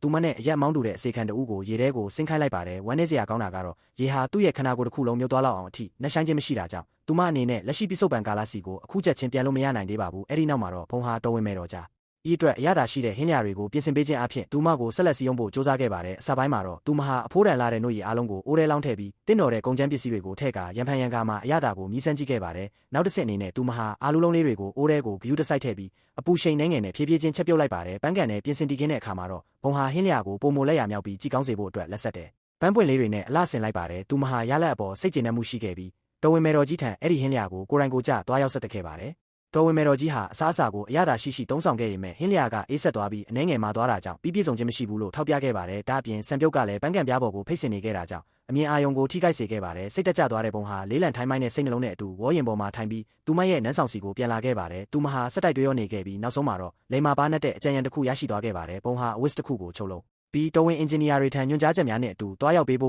ု့သူမရဲ့အိမ်စီမိန်ကလေးကိုခိုင်းစေလိုက်ပါတယ်ဘုံရဲ့လမ်းညွှန်မှုအောက်မှာတော့အင်ဂျင်နီယာတွေဟာအစားအသောက်ပို့ဆောင်တဲ့ဝေါ်ရင်တစ်ခုကိုတိစောက်ခဲ့ကြပါတယ်အဲ့ဒီနောက်မှာတော့ဘုံဟာအရသာရှိတဲ့ဟင်းလျာအမြောက်များကိုပြင်ဆင်လိုက်ပြီးအသစ်ဒီဇိုင်းထွင်ထားတဲ့ဝေါ်ရင်ကိုအသုံးပြုကာအစားအစာတွေကိုပို့ဆောင်ဖို့အစေခံတွေကိုခိုင်းစေလိုက်ပါတော့တယ်တော်ဝင်မယ်တော်ကြီးဟာပူပူနွေးနွေးဟင်းလျာတွေကိုလက်ခံရရှိတဲ့အခါမှာတော့တော်ဝင်မယ်တော်ကြီးဟာအစားအစာတွေကိုအကျွင့်ကြံမရှိကုံစင်အောင်သုံးဆောင်ပါတော့တယ်နောက်ဆုံးမှာတော့ဒီထွင်မှုဟာအောင်မြင်မှုတစ်ခုဖြစ်ကြောင်းတက်တည်ပြနိုင်ခဲ့ပါတယ်ရုတ်တရက်ဆိုသလိုမိုးတွေတဖြုံဖြုံရွာချလာပါတော့တယ်ရာသီဥတုအပြောင်းလဲကြောင့်ဘုံဟာအလွန်စိတ်လှုပ်ရှားသွားခဲ့ရပါတယ်ဘာဖြစ်လို့လဲဆိုတော့မိုးရေတွေကရေကန်ကိုပြန်လည်ပြည့်ရှံစေတော့မှမို့လို့ပါပဲသူမဟာဝမ်းသာအားရနဲ့ကြိုတင်အောင်ပွဲခံတဲ့အနေနဲ့လမ်းမပေါ်မှာကခုံမိတဲ့အထိဖြစ်သွားခဲ့ရပါတယ်၆ကျုံးဟာဒါကိုမတော်တဆမြင်တွေ့သွားခဲ့ဗျသူမရဲ့တက်ကြပြီးချစ်စရာကောင်းတဲ့ပုံစံလေးကြောင့်သူ့ရဲ့ရင်ခုန်တန်တွေမြန်ဆန်သွားခဲ့ရပါတယ်သူဟာသူမစီတဖြည်းဖြည်းတိုးကပ်သွားပြီးထီမိုးပေးကပြီးခဲ့တဲ့ညကသူ့ရဲ့ရက်ဆက်ကြမ်းကြုတ်တဲ့လုပ်ရက်တွေအတွက်တောင်းပန်စကားဆိုခဲ့ပါတယ်ဘုံကတော့ဒါတွေကိုဂယူးမဆိုင်တော့ပဲမနှက်ဖြန်ကြရင်အရာအားလုံးကပုံမှန်တိုင်းပြန်ဖြစ်သွားတော့မှလို့ရှင်းပြလိုက်ပါတယ်တိုးတော်လဲ၆ကျုံးကဒီတိုင်းအလွယ်တကူကြော့ဖြတ်သွားလို့မရဘူးလို့အခိုင်အမာပြောဆိုနေခဲ့ပါတယ်ဘုံကစိတ်မရှိတော့တာကြောင့်သူမရဲ့အကကိုလာမနှောက်ရှက်ဘဲထွက်သွားပေးဖို့အော်ဟစ်လိုက်ပါတော့တယ်၆ကျုံးဟာလည်းသူမရဲ့အေးဆက်နိုင်လာပြီးရိုင်းဆိုင်တဲ့အပြုမူတွေကိုမခံရနိုင်တော့တာကြောင့်ဒေါသကြီးနဲ့ထွက်ခွာသွားခဲ့ပါတယ်ညနေပိုင်းကုန်လွန်သွားတဲ့အခါမှာတော့ရေကန်ဟာတဖြည်းဖြည်းချင်းရေပြည့်လာခဲ့ပါပြီဘုံဟာအခန်းထဲကနေတိတ်တဆိတ်ထွက်လာခဲ့ပြီးသူမရဲ့အိမ်စီမိန်ကလေးတွေကိုနောက်ဆုံးအနေနဲ့နှုတ်ဆက်စကားဆိုခဲ့ပါတယ်သူမဟာမျောလင်းချက်ပြည့်နဲ့ရေကန်ဘေးစီလမ်းလျှောက်သွားပြီးကြောက်တုံးတုံးပေါ်မှာသူမရဲ့နာမည်ကိုထုစစ်လိုက်ပါတယ်အဲ့ဒီနောက်မှာတော့ဘာမှတွေးမနေပဲရေကန်ထဲကိုခုန်ချလိုက်ပြီးအသက်ရှူကျက်တဲ့နာကျင်မှုကိုခံစားလိုက်ရပါတော့တယ်အဲ့ဒီအချိန်မှာပဲ၆ကျုံးဟာသူမစီကိုအသေးအတန်ကူးခတ်လာခဲ့ပါတယ်သူတို့နှစ်ယောက်လမ်းခွဲပြီးတဲ့နောက်မှာဘရင်ကြီးဟာမိဖုရားရဲ့ထူးဆန်းတဲ့အပြုမူတွေကိုပြန်လည်တွေးတော့မိပြီးဒီနားမှာသူမကိုတက်တည်ဖို့ထပ်မံစူးစမ်းနိုင်တယ်ဆိုတာကိုရုတ်တရက်သဘောပေါက်သွားခဲ့တာဖြစ်ပါတဲပြတလဲဖြစ်သွားတဲ့သူဟာရေကန်စီအပြေးလွှားလာခဲ့ရမှာပဲမိဖုရားရဲ့အသုံးဆောင်ပစ္စည်းတွေကိုအမှန်တကယ်ရှာတွေ့ခဲ့တာဖြစ်ပါတယ်ဘုံကတော့သူ့ရဲ့အစီအစဉ်ကိုလာရောက်ဖျက်ဆီးမဲ့ရေးစိုးရိမ်တာကြောင့်သူမစီမလာပဲထွက်သွားဖို့လက်ပြပြီးအချက်ပေးခဲ့ပါတယ်တိုးတော်လဲ၆ကျုံးကသူမရေနစ်ပြီးအသေးအတန်ရုန်းကန်နေရတာလို့မိုင်းရင်ထင်မှတ်ပြီးသူမကိုကန်းချေစီအတင်းတမဆွဲတင်ခဲ့ပါတော့တယ်အခြေအနေကိုရှင်းပြလို့မရတဲ့အဆုံးဘုံဟာရေကန်ထဲကိုထပ်မံကိုရှိုးဖို့စူးစမ်းခဲ့ပါတယ်၆ကျုံးကသူမကိုချက်ချအင်းမဲတားဆီးလိုက်ပြီးနောင်နာကတ်မှာသူမတောင်းဆိုသမျှအရာအလုံးကိုလိုက်ရောပါမယ်လို့ကတိပေးခဲ့ပါတယ်သူတို့နှစ်ယောက်ရုံးရင်ဆန်ခတ်ဖြစ်နေတဲ့အချိန်မှာပဲအိမ်စီမိန်ကလေးတွေရောက်ရှိလာပြီးမိဖုရားကြီးကိုခေါ်ဆောင်သွားခဲ့ကြပါတယ်၆ကျုံးကတော့ကြံရစ်ခဲ့တဲ့သူမရဲ့စံထိုးလေးကိုကြည့်ပြီးအတွင်းနဲ့နေခဲ့ပါတော့တယ်နောက်ပိုင်းမှာတေချာပြန်လဲသုံးသက်ကြည့်ရဲ့အခါဘုံဟာသူအချိန်ခီးသွားနိုင်ခဲ့တဲ့အကြောင်းရင်းဟာတေးလူမျိုးသားဖြစ်ခဲ့လို့ဆိုတာသဘောပေါက်သွားပေမဲ့အကယ်၍နောက်တစ်ကြိမ်ထပ်မံစူးစမ်းရင်တကယ်တေဆုံးသွားနိုင်တယ်လို့စိုးရိမ်မိပါတယ်ဒါကြောင့်သူဟာဘေးကင်းပြီးငြိမ်းချမ်းတဲ့နေလန်းကိုပဲရှာဖွေဖို့ဆုံးဖြတ်လိုက်ပါတော့တယ်ဘုံဟာဒီပြဿနာကိုဖြေရှင်းပေးနိုင်မဲ့နတ်ဖျားတစ်ပါးကိုပင့်ဖိတ်ဖို့အတွက်အခန်းကိုကြောက်မက်ဖွယ်ရာအနီရောင်ပြင်ဆင်တွေနဲ့ပြင်ဆင်လိုက်ပါတယ်ဒါပေမဲ့ရုတ်တရက်အိမ်စီမိန်ကလေးကတကားဖူးအင်းဝင်လာတာကြောင့်ဒီလိုမိုင်းမဲတဲ့လောက်ရဟာပြက်ပြားသွားခဲ့ရပါတယ်စိတ်ပြတ်သွားတဲ့ဘုံဟာတဲလုံဆတွေကိုရှာဖွေဖို့အတွက်ရေကန်စီဥတီသွားခဲ့ပါတယ်သူကဆိုရန်ရဲ့ဝိညာဉ်ဟာလည်းသူ့ရဲ့ခန္ဓာကိုယ်ထဲမှာရှိနေနိုင်တယ်လို့တန်တရားဝင်မိပြီးနေရာအနှံ့ကယောက်ျားတွေကိုလိုက်လံမြူဆွဲနေတဲ့သူမရဲ့အကြောင်းတွေကိုစိတ်ကူးရင်အိမ်မက်ရောင်ရဲမိပါတော့တယ်ဒါဟာဘုံကိုစိတ်တပြိုလဲလို့နေပါဖြစ်စေခဲ့ပါတယ်သူဟာဆိုရန်ကိုပြန်လာဖို့အတင်းကျပ်လှုပ်ဆောင်တဲ့အနေနဲ့ဆိုရန်ရဲ့ခန္ဓာကိုယ်ကိုနာကျင်အောင်လုပ်ဖို့ကြိုးစားခဲ့ ပေမဲ့အလုံးမဖြစ်ခဲ့ပါဘူးအဲ့ဒီအချိန်မှာပဲအမတ်မင်းတွေဟာမိဖုရားကြီးကိုယာရုကနေဖြုတ်ချပေးဖို့ဘရင်ကြီးထံပူးပေါင်းပြီးအတနာခံစာတင်သွင်းခဲ့ကြပါတယ်သူတို့ကမိဖုရားကြီးဟာကိုတက်တည်ဖို့အကြိမ်ကြိမ်စူးစမ်းနေတာကြောင့်တိုင်းပြည်ရဲ့မိခင်တဦးဖြစ်ဖို့မထိုက်တန်ဘူးလို့ဆွဆွဲခဲ့ကြပါတယ်လူတိုင်းကိုအံ့အားသင့်စေတာကတော့6ကျုံးဟာမိဖုရားကြီးဘက်ကနေချက်ချင်းပဲကာကွယ်ပြောဆိုခဲ့ပြီးသူတို့ရဲ့တောင်းဆိုချက်ကိုပြက်ပြက်သားသားညှင်းပယ်လိုက်တာပဲဖြစ်ပါတယ်ညီလာခံပြီးနောက်မှာတော့6အုံးဟာဘုံကိုလာရောက်ရှာဖွေပြီးသူမရဲ့ရှေ့မှာဒူးထောက်ကတောင်းပန်စကားဆိုခဲ့ပါတယ်သူရဲ့ဘဝဟာသူမရဲ့မိသားစုလက်ထဲမှာပဲအမြဲတမ်းရှိနေခဲ့တာကြောင့်သူမဟာလည်းအဲ့ဒီအမှန်တရားထဲမှာရုန်းကန်နေရတဲ့အပြစ်မဲ့သူတူဖြစ်နေတယ်ဆိုတာကိုတတိမပြုမိခဲ့ဘူးလို့ဖွင့်ဟောင်းဝင်ခံခဲ့ပါတယ်သူကနောက်မှာသူမကိုစစ်မှန်တဲ့လေးစားမှုတွေနဲ့အတူဆက်ဆံပါမယ်လို့ကတိပေးလိုက်ပါတော့တယ်ရုတ်တရက်ဆန်လုံးလာတဲ့ဒီဝင်ခံချက်ကြောင့်ဘုံဟာစိတ်ရှုပ်ထွေးသွားပြီးအရှိကနေတန်းကနေထွက်ပြေးသွားခဲ့ပါတော့တယ်သူမရဲ့ဆိုးရွားလာတဲ့ပုံရိပ်ကိုပြန်လည်မြင့်တင်ဖို့အတွက်ဘုံဟာရှာရိုးမရှိတောက်လျှောက်စကားပြောတတ်တဲ့ဝေါ်ရင်တန်းတစုကိုငားရမ်းလိုက်ပြီးသူမအကြောင်းကောင်းတဲ့တွေလိုက်လံဖြန့်ဝေခိုင်းပါတော့တယ်အဲ့ဒီနောက်မှာတော့သူမဟာအစားအသောက်ပို့ဆောင်တဲ့လုပ်ငန်းပေါ်ကိုပဲအာယုံစိုက်ပြီးအထိမ့်မှတ်ခန်းနာတစ်ခုကျင်းပခဲ့ပါတယ်အဲ့ဒီအချိန်မှာပဲဘရင်ကြီးကသူတို့နှစ်ဦးပြန်လည်တင့်မြတ်သွားတဲ့နေ့ကိုအထိမ့်မှတ်ပြုတဲ့အနေနဲ့ဆိုတဲ့စာသားလေးနဲ့အတူအဖိုးတန်တစ်ပင်အိုးတလုံးကိုလက်ဆောင်ဖြစ်ပို့တခဲ့ပါတယ်ဒါဟာဘုံကိုပြုတ်အန်ကျင်တယ်လို့ခန်းစားရစေပါတယ်အခုအချိန်မှာသူမဟာသူမရဲ့အသက်မွေးဝမ်းကြောင်းလို့ပေါ်မှာပဲအာယုံစိုက်ပြီးအတီစင်ဒါမှမဟုတ်စတိတ်ကျော်တို့လိုကြီးကျယ်ခမ်းနားသူတို့ဖြစ်လာခြင်းနေခဲ့ပါတယ်ဒါဟာသူမကိုအသက်ရှင်တန်လို့တဲ့စိတ်ဆန္ဒတွေရုတ်တရက်ပြင်းထန်လာစေခဲ့ပါတယ်တိုးတော်လည်းနောက်တစ်စက္ကန့်မှာပဲသူမဟာမြေပြင်ပေါ်ကိုလဲကျသွားခဲ့ပြီးသူမအသက်မရှူတော့တာကိုစာပုံမူကြီးကရှာတွေ့သူအားခဲ့ပါတော့တယ်လက်ရှိပြစ္ဆုတ်ပံကာလစီမှာတော့တယောက်ယောက်ကဘုံရဲ့အောက်ဆီဂျင်မျက်နှာဖုံးကိုဖယ်ရှားပစ်လိုက်တာကြောင့်သူ့ရဲ့နှလုံးခုန်တန်ရက်တန့်သွားခဲ့ရပါတယ်ကံကောင်းထောက်မစွာပဲဆရာဝန်တွေရဲ့အသေးတန်ကြိုးပမ်းကူးသမှုအပြီးမှာတော့သူဟာအသက်ပြန်ရှင်လာခဲ့ရုံတင်မကပဲသူ့ရဲ့ဝိညာဉ်မှာပြန်လည်နိုးထလာခဲ့ပါတယ်တိုးတော်လည်းသူဘလောက်ပဲအော်ဟစ်နေပါစေဘယ်သူမှသူ့အတန်ကိုမကြားနိုင်ကြပါဘူးအဲ့ဒီအချိန်မှာပဲဆရာဝန်ကသူဟာကိုမချင်းနေရောက်သွားပြီလို့ပြောလိုက်တာကြောင့်သူ့ကိုစိတ်ပြအားငယ်မှုတွေရဲ့နစ်မြုပ်သွားစေခဲ့ပါတယ်နောက်ပိုင်းမှာဘုံဟာရဲတွေစီကနေသူဟာအပြစ်အလုံးကိုလွှဲချခံလိုက်ရတာဖြစ်ပြီးတရားခံအစစ်အမှန်ကတော့အခြားတနေရာမှာသူ့ကိုတပ်ဖို့စ조사ခဲ့တဲ့အတွင်းရေးမှူးဟန်ဖြစ်တယ်ဆိုတာသိရှိသွားခဲ့ရပါတယ်မိဖုရားကြီးတတိမေ့မျောသွားပြီဆိုတဲ့သတင်းကိုကြားလိုက်ရတဲ့အခါ6ကျုံးဟာတော်ဝင်မီးဖို့ချောင်းစီကိုအပြေးလွှာရောက်ရှိလာခဲ့ပါတယ်စစ်ဆေးပြီးရဲ့နောက်မှာတော့တော်ဝင်သမားတော်ကြီးကသူမရဲ့အခြေအနေဟာအသက်အန္တရာယ်စိုးရိမ်ရတဲ့အခြေအနေမှာရှိနေရလို့ပြောဆိုခဲ့ပါတယ်6ကျုံးကမိဖုရားကြီးကိုဘလို့နေနဲ့မဆိုအသက်ကယ်တင်ရမယ်လို့ချက်ချင်းအမိန့်ထုတ်ပြန်ခဲ့ပါတယ်ငွေအပေါင်း108ချောင်းနဲ့အစိုက်ကုသပြီးတဲ့နောက်မှာတော့ဘုံဟာ1850ခုနှစ်စီကိုမတက်တာပဲပြန်လည်ရောက်ရှိသွားခဲ့ရပါတော့တယ်6ကျုံးတယောက်တပြင်းချပြီးစိတ်အေးသွားယုံရှိသေးစက္ကန့်ပိုင်းတွင်းမှာပဲသူမဟာထပ်မံတတိလက်သွားခဲ့ပြန်ပါဘယ်မင်းမျောနေတဲ့တော်တွင်ဘုံဟာသူမရဲ့မေမေကိုပဲတဆဆအော်ဟစ်ခေါ်ဆိုနေခဲ့ပါတယ်6ကျုံးကသူမအနေနဲ့ကွယ်လွန်သွားပြီဖြစ်တဲ့မိခင်ဖြစ်သူကိုလွမ်းဆွနေတာဖြစ်မယ်လို့တွေးစမိပြီးသူမကိုမိခင်ဖြစ်သူရဲ့အိမ်စီပြန်လည်ပို့ဆောင်ပေးဖို့အတွက်ဝေါ်ရင်တစည်းကိုချက်ချင်းပဲစီစဉ်ပေးခဲ့ပါတော့တယ်နောက်တစ်နေ့နိုးလာတဲ့အခါမှာတော့ဘုံဟာသူမရဲ့ငှက်ပြောသီးကိုစမ်းသက်ကြည့်ခဲ့ရင်မပြောင်းလဲပဲပျောက်ဆုံးနေစေဖြစ်ပါတယ်သူမဟာဒီကံကြမ္မာကိုအေးအေးဆေးဆေးပဲလက်ခံလိုက်ပြီးထိုင်လိုက်တဲ့အချိန်မှာပဲဆူရှာတော့ပလာတယ်ရွှေရောင်လင်းနှန်းတွေကြောင့်မျက်စိကျဉ်သွားခဲ့ရပါတယ်အခန်းထဲမှာရှိတဲ့အရာအလုံးဟာရွှေနဲ့ပြုလုပ်ထားတာဖြစ်လို့နေပါတယ်ဘုံကခါးများတော့သူမဟာအင်္ဂါလူမျိုးတွေရဲ့ရွှေအင်ပါယာစီရောက်ရှိသွားတာလို့ထင်မှတ်ခဲ့မိပေမဲ့အိမ်စီမိန်ကလေးဝင်လာပြီးဒါဟာဆိုရန်ရဲ့နေအိမ်ဖြစ်တယ်ဆိုတာကိုသိလိုက်ရတဲ့ခါမှသာစိတ်အာရုံပြန်လဲပွင့်လင်းသွားခဲ့ပါတော့တယ်ဘုံဟာတခါမှမမြင်ဘူးသေးတဲ့ဖခင်ဖြစ်သူကိုဘလို့ရင်ဆိုင်ရမလဲဆိုတာမသိတာကြောင့်ပြပြတလဲဖြစ်သွားခဲ့ရပါတယ်ကံကောင်းထောက်မစွာပဲသူမရဲ့ဖျက်လက်တဲ့ဉာဏ်ပညာကြောင့်ဒီနေရာခတ်တဲ့အခြေအနေကိုကောင်းမွန်စွာကြော်ဖြတ်နိုင်ခဲ့ပါတယ်တိုးတော်လည်းဒီနေရာကဇင်ခံလူနေမှုဘဝပုံစံဟာသူမရဲ့စိတ်ကူးစိတ်တန်းတွေထက်အဆက်ပေါင်းများစွာပုံမကျော်လွန်နေခဲ့ပါတယ်နန်းနက်စာမှာတင်မတူညီတဲ့ဟင်းလျာပေါင်း20ကိုသုံးဆောင်ရယုံတင်မကပဲကိုပိုင်မိတ်ကက်ဆရာနဲ့ခန်းနာထဲဝါလာတဲ့အဝတ်လဲခန်းကြီးပါရှိနေခဲ့တာဖြစ်ပါတယ်ဘုံဟာတီးတက်ဥယျာဉ်ထဲမှာအေးအေးလူလူလမ်းလျှောက်နေတဲ့အချိန်မှာပဲရုတ်တရက်ရင်းနှီးနေတဲ့အနံ့တစ်ခုကသူမကိုဆွဲဆောင်သွားခဲ့ပါတယ်သူမဟာအဲ့ဒီအနက်နောက်ကိုလိုက်သွားရင်ကုန်းလောင်ယုံစီရောက်ရှိသွားခဲ့ပြီးအဲ့ဒီနေရာမှာအဖိုးတန်ရတနာတွေနဲ့ရွှေတုံးတွေအပြည့်ထည့်ထားတဲ့တိတ်တာကြီးတစ်လုံးကိုအန်းသားမင်သက်စွာရှာတွေ့သွားခဲ့ပါတော့တယ်။သူမဟာဝမ်းသာအားရနဲ့ရွှေစုံကိုကင်ပြီးစိန်စီထားတဲ့ငါးရဲ့တောက်ပတ်တဲ့ရွှေရောင်ဘဝကြီးပါလားလို့မအော်ဟစ်ပဲမနေနိုင်ခဲ့ပါဘူး။အဲ့ဒီနောက်မှာတော့သူမဟာရွှေတုံးတစ်တုံးနဲ့အဝတ်တစ်ခုကိုခြံထားရစ်ခဲ့ပြီးကျန်တဲ့အရာအလုံးကိုတော့နန်းတော်ထဲကိုယူဆောင်လာခဲ့ဖို့အိမ်စီမင်ကလေးကိုညွှန်ကြားလိုက်ပါတော့တယ်အဲ့ဒီအချိန်မှာပဲအစေခံတဦးကသူမရှိရစီအပြေးလွှာရောက်ရှိလာပြီးသတင်းတစ်ခုကိုအလောတကြီးလာရောက်ကြောင်းကြားပါတော့တယ်အဲ့ဒါကတော့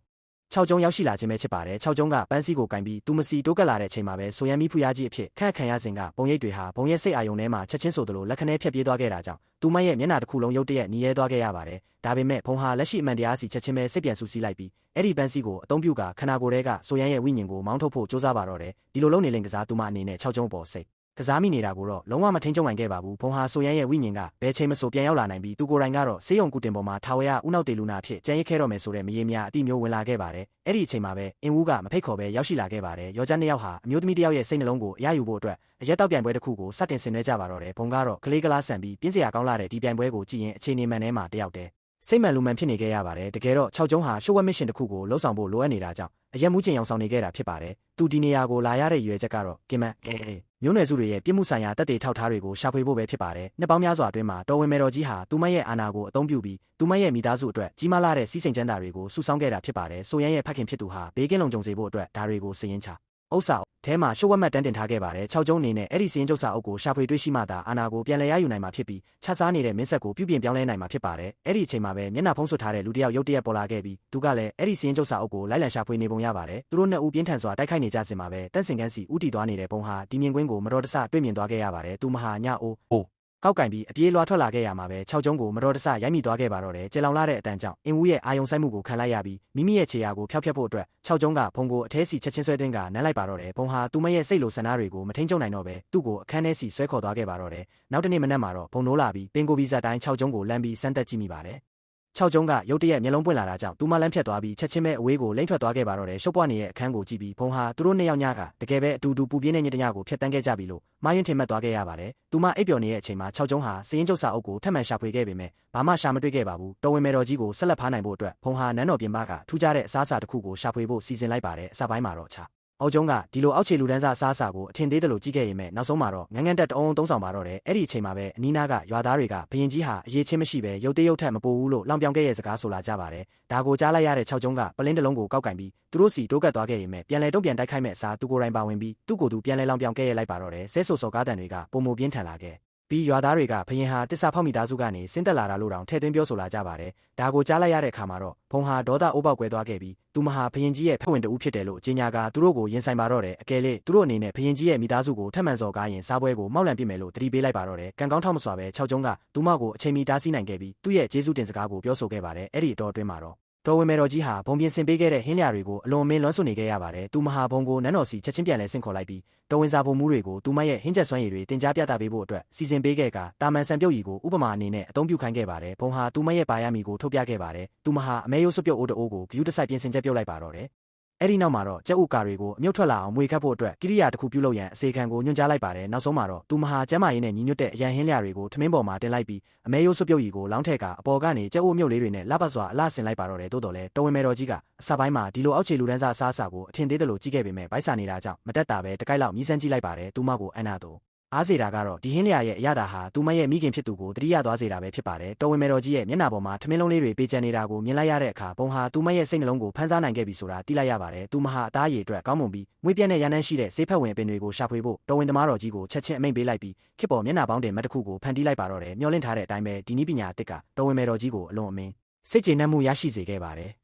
ယ်နောက်တစ်ဆင့်အနေနဲ့ဘုံဟာတော်ဝင်မယ်တော်ကြီးရဲ့အသားရည်နဲ့စံကေတာကိုကိုယ်တိုင်ကိုယ်ကျပြုစုရပေးခဲ့တာကြောင့်သူမကိုအသက်20ခန့်ပုံမနုပြိုသွားစေခဲ့ပါတယ်ချီးမွမ်းတန်တွေရဲ့ကြားမှာတော်ဝင်မယ်တော်ကြီးဟာမိမိကိုယ်ကိုပျော်ဝင်သွားခဲ့ပြီးဘုံဟာလည်းတဘာဝကြပဲမရှိမဖြစ်အစားထိုးမရတဲ့သူတူဖြစ်လာခဲ့ပါတော့တယ်မကြာမီမှာပဲတော်ဝင်မယ်တော်ကြီးဟာကိုလုတ်တော်တွေကိုရွေးချယ်တင်မြှောက်ရမယ့်အရေးကြီးတဲ့တာဝန်ကိုဘုံထံယုံကြည်စိတ်ချစွာလွှဲအပ်လိုက်ပါတယ်ဘုံဟာမိန်းကလေးတဦးချင်းစီနဲ့လက်ဆွဲနှုတ်ဆက်ပြီးပထမဆုံးမြင်မာတင်စိတ်ချင်းဆွဲညှိမိတဲ့မိန်းကလေးတွေကိုရွေးချယ်ခဲ့ပါတယ်နောက်ရက်အနေငယ်အတွင်းမှာတော့သူမဟာအဲ့ဒီကိုလုတ်တော်လေးတွေနဲ့အတူစကားစမြည်ပြောဆိုခြင်းကစားခြင်းနဲ့ရေတူတူချိုးခြင်းတို့ကိုပြုလုပ်ရင်းအချိန်တွေကိုကုန်လွန်စေခဲ့ပါတယ်သူမဟာအခါအားလျော်စွာလဲအဲ့ဒီအလှပန်းလေးတွေအပေါ်သူမရဲ့ဆွဲဆောင်မှုတွေကိုထုတ်ပြခဲ့ပါတယ်ညဘက်ရောက်တဲ့အခါမှာတော့ဘုံဟာဟိုလက်ဒီလက်နဲ့အဲ့လိုမပြောနိုင်ဖြစ်နေခဲ့ရပါတယ်သူမဟာကိုလုတ်တော်3ဦးအတွက်အချစ်တော်စာ3ဆောင်ကိုရေးသားဖို့ဆုံးဖြတ်လိုက်ပြီးဖရင်ကြီးလုံးဝမမြင်စေရဘူးလို့အိမ်စီမိန်းကလေးကိုအသေးချာမှကြားလိုက်ပါတယ်ဒါပေမဲ့မတော်တဆမှုတစ်ခုဖြစ်ပွားခဲ့ပါတယ်အဲ့ဒီစာ3ဆောင်စလုံးဟာမကြခင်မှာပဲ6ကျုံးရဲ့လက်ထဲကိုရောက်ရှိသွားခဲ့ပါတော့တယ်ဘုံဟာပြန်စာတွေကိုလက်ခံရရှိခဲ့ပြီးလက်ရည်လက်သားဘလောက်တောင်လှပလိုက်တယ်လဲဆိုတာကိုအနက်ချီကျူးမိနေခဲ့ရပါတယ်တရားလုံးပဲသူတို့ဟာစာတွေကတဆင့်ခန်းစားချက်တွေကိုအပြန်လန်ဖလှယ်ခဲ့ကြပေမဲ့ဘုံကတော့အဲ့ဒီပြန်စာတွေကိုတကယ်တမ်းရေးသားခဲ့သူဟာဖရင်ကြီးဖြစ်နေမှလုံးဝမသိရှိခဲ့ပါဘူးနောက်တနေ့မှာတော့အောက်ကျုံးဟာမိဖုရားကြီးနဲ့မမျှော်လင့်ပဲဆုံတွေ့ခဲ့ရပြီးအလွန်မင်းဝမ်းမြောက်သွားခဲ့ပေမဲ့မိဖုရားကြီးကတော့သူ့ကိုလုံးဝပေးခါပြုပြီးလက်ထွက်သွားခဲ့ပါတယ်ဇဝေးဇဝါဖြစ်သွားတဲ့6ကျုံးဟာသူမအနေနဲ့နေနေညဘာကြောင့်ဒီလောက်ထိကွဲပြားခြားနားစွာပြုမှုနေရတာလဲဆိုပြီးတွေးတော့ဆင်ခြင်နေမိပါတော့တယ်ရန်နေငယ်ကြာမှာတော့ဖရင်ကြီးဟာကြီးကျယ်ခမ်းနားတဲ့ညစာစားပွဲတစ်ခုကိုအင်ရှင်ဖြစ်လက်ခံကျင်းပခဲ့ပြီးတနိုင်ငံလုံးကကိုယ်စားလှယ်တွေကိုဖိတ်ကြားခဲ့ပါတယ်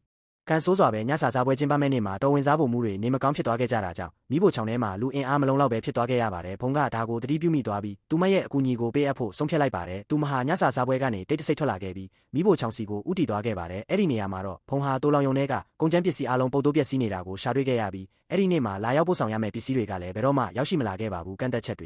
ဤနေတဲ့အရင်းမြစ်တွေနဲ့အတူဘုံဟာဖန်တီးမှုအသစ်တစ်ခုကိုလှုပ်ဆောင်ဖို့ကလွဲလို့အခြားရည်ချယ်စရာမရှိတော့ပါဘူးရုတ်တရက်ဆိုသလိုသူမဟာရိုးရှင်းပေမဲ့အရသာရှိလာတဲ့လမ်းဘေးစာတစ်ခုကိုတွေးမိသွားပါတယ်သူမဟာအာလူးကုန်ကိုနွားပြီးတုတ်ချောင်းလေးတစ်ခုမှာပတ်လိုက်ကကြွရွံ့နေအောင်စီကြော်လိုက်ပါတော့တယ်အစပိုင်းမှာတော့အဲ့ဒီတော်တွေဟာတော်ဝင်ညစာစားပွဲတစ်ခုမှာပုံမစံပြခန်းထားတဲ့အရာတစ်ခုခုကိုမျှော်လင့်ထားခဲ့ကြတာကြောင့်ပထမဆုံးဟင်းလျာကိုမြင်တဲ့အခါစိတ်တိုင်းမကျဖြစ်ခဲ့ကြပါတယ်တိုးတော်လည်းအဲ့ဒီထူးခြားတဲ့အစားအစာကိုမြည်ဆန်းကြည့်လိုက်ရတဲ့အခိုက်အတန့်မှာတော့သူတို့ရဲ့မျက်ဝန်းတွေဟာထောက်ခံကြည့်ကျူးမှုတွေနဲ့အတူတောက်ပသွားခဲ့ရပြီးအရသာအပေါ်အနာချီကျူးမစုံဖြစ်ခဲ့ကြရပါတယ်မိဖို့ချောင်းထဲမှာအသားလုံးဝမရှိတော့တာကြောင့်ဘုံဟာစိန်ခေါ်မှုတစ်ခုနဲ့ရင်ဆိုင်လိုက်ရပြန်ပါတယ်ဒုတိယမြောက်ဟင်းလျာအတွက်တော့ သူမဟာတီထွင်ဖန်တီးမှုအပြည့်နဲ့တက်တက်လွတ်ဟင်းတစ်ခွက်ကိုပြင်ဆင်လိုက်ပါတော့တယ်ဘဲဆေးတွေကိုအသုံးပြုပြီးတက်တက်လွတ်ဘာကာပြုလုပ်ကခရမ်းချင်ဒီဆော့စ်နဲ့အတူတီးခင်းလိုက်ပါတယ်ဘုံဟာသူမရဲ့ဖန်တီးမှုအပေါ်စိတ်ကျေနပ်မှုရှိခဲ့ပြီးခစ်ပေါ်အမဲသားဘာကာဆိုင်ကိုအတူယူကအဲ့ဒီဟင်းလျာကိုတိုင်းတစ်ပါးပဲကိမ့်မလို့အမိပေးလိုက်ပါတယ်အာလူးလိတ်တွေလိုပဲဒီဟင်းလျာကလည်းညစာစားပွဲမှာရှိတဲ့လူတိုင်းကိုအနာမင်တက်သွားစေခဲ့ပါတယ်နောက်ဆုံးဟင်းလျာအတွက်တော့ဘုံဟာတီထွင်ဖန်တီးမှုအပြည့်နဲ့ကန်ထဝင်ဂျယ်လီချိုပွဲတစ်ခွက်ကိုပြုလုပ်ခဲ့ပြီးဖော်ကျွန်းဂျယ်လီလို့ခေါ်ဆိုလိုက်ပါတယ်အဲ့ဒီချိုပွဲကိုသုံးဆောင်ပြီးတဲ့နောက်မှာတော့အဲ့ဒီတော်တွေဟာသူတို့ရဲ့ထိုးနေ့အတွက်ကန်ဂျမာဟောပြောတွေကိုဖတ်ရှုနိုင်ကြမှာဖြစ်ပါတယ်ဒီလိုစမ်းသစ်တဲ့စိတ်ကူးစိတ်တန်းကအဲ့ဒီတော်တွေရဲ့စိတ်ဝင်စားမှုကိုအထူးပင်လုံးစော်ပေးခဲ့တာကြောင့်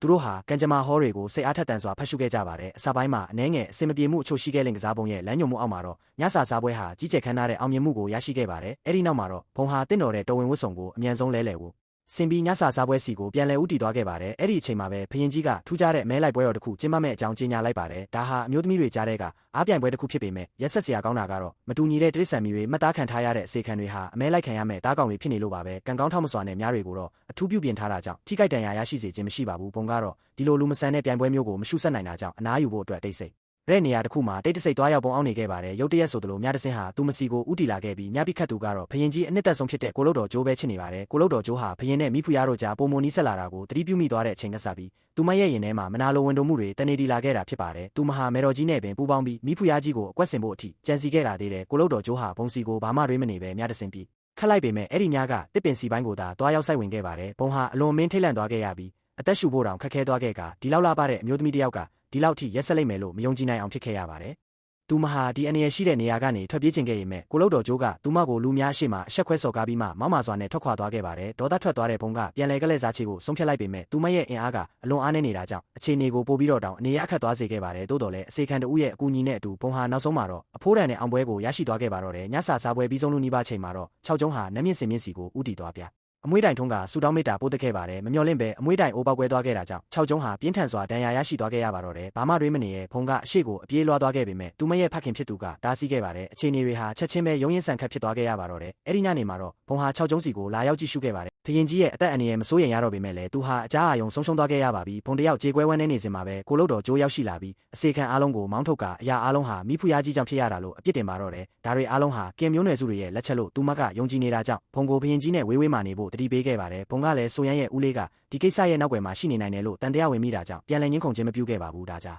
့်ဟာအဲ့ဒီညကတကယ်တမ်းဘာတွေဖြစ်ပျက်ခဲ့တယ်လဲဆိုတာကိုစုံစမ်းဖို့နဲ့ဆိုရန်ရဲ့အတိတ်မှန်ဉာဏ်တွေကိုပြန်လည်ရယူဖို့အတွက်ရေကန်ဘေးစီကိုနောက်တစ်ကြိမ်ဥတီသွားခဲ့ပြန်ပါတယ်ဒီတစ်ကြိမ်မှာတော့သူဟာဆိုရန်ရဲ့ဝိညာဉ်နဲ့ထိတ်တိုက်တွေ့ဆုံခဲ့ရပြီးအတိတ်မှန်ဉာဏ်တွေဟာသူ့ရဲ့စိတ်ထဲကိုရေစီးကြောင်းလိုတရားဟောတိုးဝင်လာခဲ့ပါတော့တယ်ဆိုရန်ဟာဘုရင်ကြီးကိုအမြဲတမ်းချစ်မြတ်နိုးခဲ့ပြီးသူ့ရဲ့ဇနီးဖြစ်လာဖို့မျှော်လင့်ခဲ့တာဖြစ်ပါတယ်တိုးတော်လဲသူမရဲ့ဦးလေးဖြစ်သူကင်မနဲ့တော်ဝင်မေတော်ကြီးတို့ကသူမကိုဘုရင်ကြ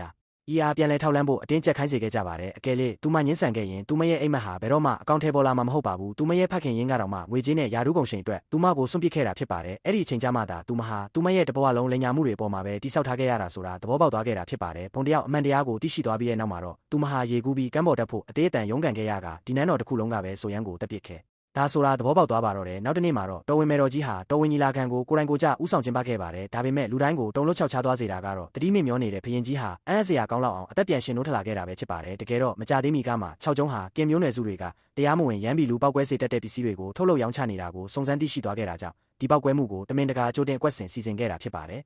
သူဟာကင်မျိုးနွယ်စုတွေကိုလူသိရှင်ကြားအပြစ်ပေးရေးယူခဲ့ပြီးတော်ဝင်မေတော်ကြီးကိုလည်းသူမရဲ့တော်ဝင်အာဏာဆွတ်လွတ်ပေးဖို့အခြားတနေရာမှာအပြတ်တက်တောင်းဆိုလိုက်ပါတော့တယ်ဘုရင်ကြီးတတိပြန်လဲရရှိလာပြီဆိုတဲ့သတင်းကိုကြားလိုက်ရတဲ့အခါဘုံဟာဝမ်းသာလုံးလို့မျက်ရည်တွေပင်ကျလာခဲ့ရပါတယ်သူမဟာစိတ်မှန်လူမှန်နဲ့6ကျုံးကိုရင်ဆိုင်ရမှာနေရခတ်တာကြောင့်သူမကိုသူမမူးယစ်နေအောင်လုပ်ဖို့စ조사ပါတော့တယ်နောက်ဆုံးမှာတော့အိမ်စီမင်ကလေးကမူးယစ်နေရဲ့မိဖုရားကြီးကိုသူမရဲ့နန်းဆောင်စီပြန်လဲခေါ်ဆောင်သွားခဲ့ပါတယ်အဲ့ဒီအချိန်မှာပဲ6ကျုံးဟာညစာစားပွဲရဲ့မီနူးစင်းကိုပြန်လဲသုံးသက်ကြည့်ရကနေတခြားလုံးသူ့ကိုကူညီပေးခဲ့သူဟာမိဖုရားကြီးဖြစ်မှန်သဘောပေါက်သွားခဲ့ပါတယ်သူဟာသူမစီကိုသွားတွေးဖို့မဆောင်ဆိုင်နိုင်အောင်ဖြစ်နေခဲ့ရပါတယ်တိုးတော်လဲမူးယစ်နေတဲ့ဘုံကဖရင်ကြီးကိုသူမရဲ့အိမ်စီမင်ကလေးလို့မှားရင်ထင်မှတ်ပြီးသူနဲ့အတူပူပြင်းလာတဲ့ညတညကိုဖျက်ဆီးမိလိုက်ပါတော့တယ်နောက်တနေ့မနက်မှာတော့ဘုံဟာထိတ်လန့်တုန်လှုပ်စွာနဲ့နိုးထလာခဲ့ပြီးသူမအနေနဲ့ကြီးမားလာတဲ့အမားတစ်ခုကိုကျူးလွန်မိလိုက်ပြီဆိုတာသဘောပေါက်သွားပါတော့တယ်မင်းညကမှတ်ဉာဏ်တွေဟာတရေကားတကားလို့သူမရဲ့စိတ်ထဲကိုတိုးဝင်လာခဲ့ပါတယ်သူမဟာဖြစ်ပျက်ခဲ့သမျှကို6ကျုံးကိုမင်းမြန်းခဲ့ရမှာသူကအသေးစိတ်ချက်လက်တိုင်းကိုကွက်ကွက်ကွင်းကွင်းပြန်လည်ပြောပြခဲ့ပါတယ်ဘုံဟာရောကြားတစ်ယောက်နဲ့အချစ်နဲ့ကြုံခဲ့မိတယ်ဆိုတဲ့အချက်ကိုလက်မခံနိုင်တာကြောင့်ယူမတက်အပြင်ကိုပြေးထွက်ခဲ့ပါတော့တယ်သူမကိုပို့ပြီးစိတ်တက်ပြိုလဲစေခဲ့တာကတော့သူမအနေနဲ့ရွှင်ရှာစိတ်ပြက်ခြင်းမရှိပဲ